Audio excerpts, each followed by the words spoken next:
L'approche genre et du numérique de promotion des classes moyennes congolaises, tel est le sujet qui a alimenté le colloque organisé à l'intention des femmes de l'APROSEM, un des services du ministère de l'entrepreneuriat, le DIRCAB. Justine Mangala en a profité pour inviter les femmes entrepreneurs à l'usage rationnel du numérique afin d'accroître leur rendement.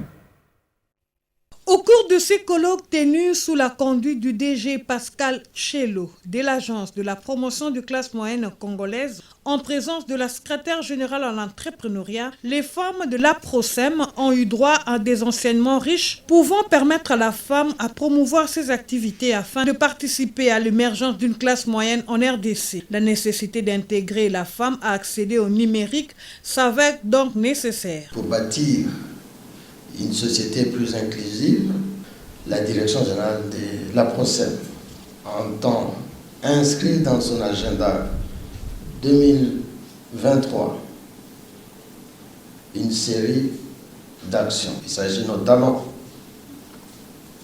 c'est juste à titre illustratif sans être exhaustif, faire participer la femme au leadership décisionnel au sein de l'APROSEM.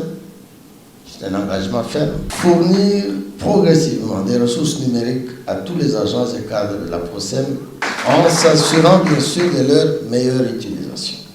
Organiser des modules d'apprentissage numérique en termes d'ateliers de formation destinés spécialement au personnel féminin de l'APROSEM. Partant du thème du jour portant sur l'intégration de l'approche genre et du numérique dans la politique de promotion de classe moyenne, le professeur Ndoukouma Adjaï Kodjo a appelé les femmes à une utilisation rationnelle du numérique pour accroître leur PME. Dans le même ordre d'idées, Madame Huguette Samou, vice-présidente de la Commission nationale de PME de la FEC, a également interpellé les femmes à formaliser leur PME afin de bénéficier de l'appui du gouvernement. Le DIRCAB du ministre d'État en charge de l'entrepreneuriat sortant a dans son allocution indiqué que l'intégration de l'approche genre et du numérique dans la politique de promotion de PME ne devrait pas seulement se limiter au seul environnement urbain.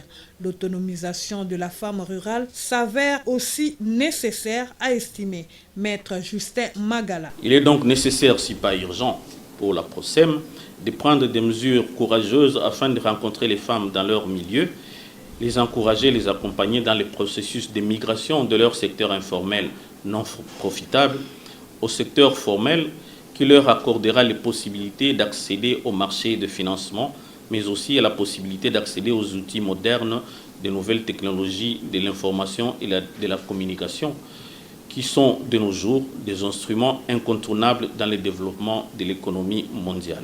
Après avoir reçu les encouragements de Madame la secrétaire générale en entrepreneuriat, les femmes de l'APROSEM ont à leur tour remercié le DG Pascal Tchelo pour cette initiative qui a permis à la femme de renforcer ses capacités afin d'accroître sa compétitivité.